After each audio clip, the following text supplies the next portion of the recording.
Shalom, I'm Rabbi Michael Panitz. I'm the Rabbi of Temple Israel of Norfolk, Virginia, speaking to you from the pulpit of our synagogue. My subject today has a rather odd title, Cows and Community. All cultures shape the experience of time.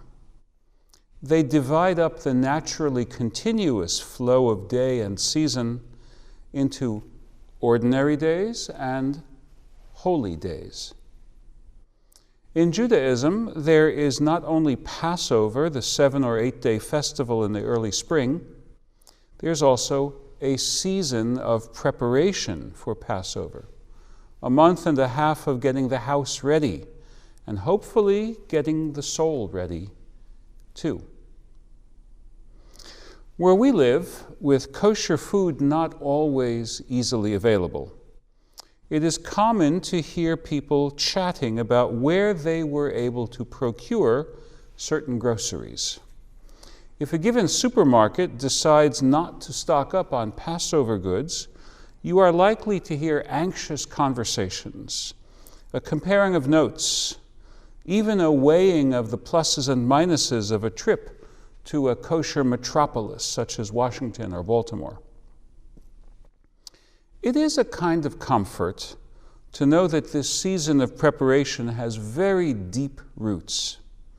These roots are probably older than Judaism, given their similarity to spring cleaning rituals across many societies. Getting rid of the leaven of yesterday's failures, the death of ideals, motivates people across the various divides of formal religion.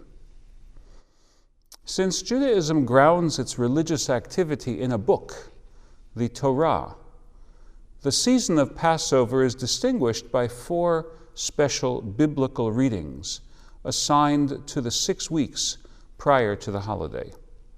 We are now in the week of the 3rd special reading, the law of the, quote, red heifer. That's the reference to cows in my title. The red heifer, the book of Numbers, chapter 19. Doubtless that text made intuitive sense when the Second Temple was standing, and the Jewish experience of Passover was one of pilgrimage to Jerusalem and the offering of sacrifice. Since we are millennia away from that practice of our religion, a chapter about selecting a specially colored cow, sacrificing it, collecting its ashes, and using them in purification rituals feels like an anthropological description of someone else's religious life, not a window into our own deepest needs and yearnings. But sometimes just a little shift of perspective, and suddenly the blurry comes into focus. I think I finally get it. The chapter of the red heifer is really about inclusivity. Let's think, insofar as we can, more like the earliest Jewish audience of this ancient text. To be part of the community meant to offer the Passover sacrifice. To offer that sacrifice, one needed to be ritually pure, according to the strictures of that stage of our religion. Impure did not mean sinful. It was not a moral lapse. It meant that one had come into contact with death, with a corpse, for instance. God was understood as eternally alive, and so contact with death put one into the category of needing purification. Sometimes that simply meant washing. In this instance, it involved being sprinkled with a slurry of water into which some of the ashes of the red heifer had been added. We do not have a religion of temple and animal sacrifice, but we do have a sense of religious community. Judaism is not designed to be practiced by hermits, shunning human companionship. Our most sacred moments are structured around community. The Passover Seder may be eaten alone, but that is never the ideal.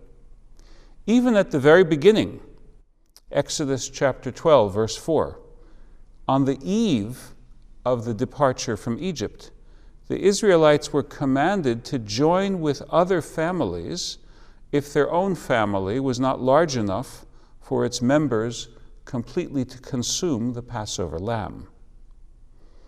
The ashes of the cow were the means, preserving community under God was the end. Fast forward to today. I worry that we talk the right talk about community, but walk the walk only imperfectly. In some synagogues, and this is a criticism directed at congregations I have seen throughout my career, although happily it is not the rule. In some synagogues, people are excluded if they don't have the socioeconomic profile of the movers and shakers of the institution. In some congregations, the socially awkward find themselves grudgingly accepted, and often they get the message and stay away. In some congregations, inclusivity extends to certain disabilities, but not to others.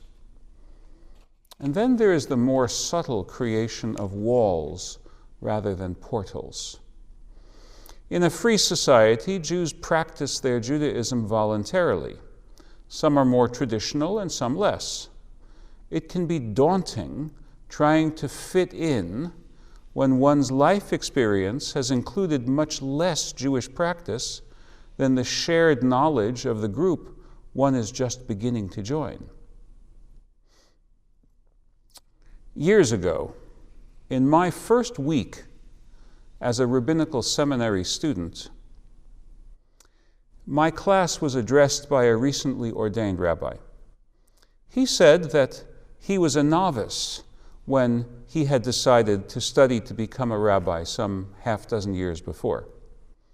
At the prayer gathering in the seminary, he was acutely conscious of the possibility that he would commit some ritual lapse. He decided to emulate an older student who seemed to know the rules of the road. When that student stood, he stood. When that student sat, he sat. And then there was a sudden moment of crisis. How far does this emulation go? The other student sneezed. The Passover Haggadah speaks about the four children, frankly labeling one as wicked because he puts himself outside the circle of community. But what if a person is outside that charmed circle because of confusion? Our tradition knows of the category Tinok Nishba Etzel Hagoyim, a child raised captive to external norms. We do not blame that child for his lapses. Maybe some of the children the Haggadah writes off as wicked are spiritually malnourished rather than self-hating. I know this: when it comes to the task of helping those who are tentatively seeking out a connection with Judaism, it is better to follow the advice of Yehoshua ben Perachia, one of the early masters whose words are collected in Pirkei Avot. Hevei dan lechol adam lechaf zechut. Give everyone the benefit of the doubt. Ethics of the Fathers, chapter 1, Mishnah 6. In a world without a temple, we need all the more to cultivate tolerance.